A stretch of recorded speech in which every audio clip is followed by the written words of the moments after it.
Hello everyone.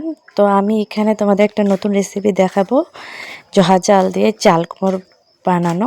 তো তোমরা যে রেসিপিটা আগে করেছো আমাকে কমেন্ট করে বলবে। তো কড়াইটা একটু লাল লাল হয়ে আছে, তার মধ্যে গাজর আলু ভাজি করা হয়েছিল।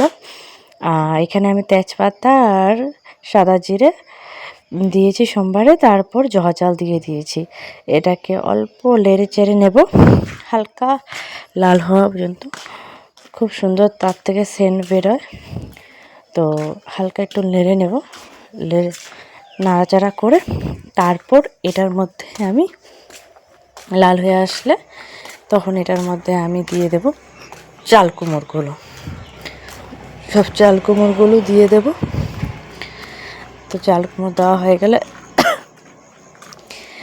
ভালোর মধ্যে এটার মধ্যে নুন, হলুদ আর দেব ধনে আর সাদা জিরে যেটা গুঁড়ো হয়, দুটো মিক্সড করে দিয়ে দেবো এটার মধ্যে। দিয়ে ভালো মতো এটাকে নাড়াচাড়া করব। তোমরা কেউ চাইলে ধনে গুঁড়োটা নাও দিতে পারো, কিন্তু আমি ধনে গুঁড়োটা দিয়েছি, একটু টেস্টটা অন্যরকম হয়। ধনে আর জিরে গুঁড়োটাও তোমরা চাইলে ধনে গুঁড়োটা না দিলেও পারো। তো এটার মধ্যে আমি কিছুক্ষণ নাড়াচাড়া করে ঢেকে রেখে দিয়েছি। তো লঙ্কাটা দিতে ভুলে গিয়েছিলাম, তারপর ঢাকনাটা তুলে একটু দিয়ে দিয়েছি। তো কিছুক্ষণ পরে জলটা যখন ছেড়ে দিয়েছে, আমি এটা তুলে ভালো মতো নাড়াচাড়া করে নিয়েছি।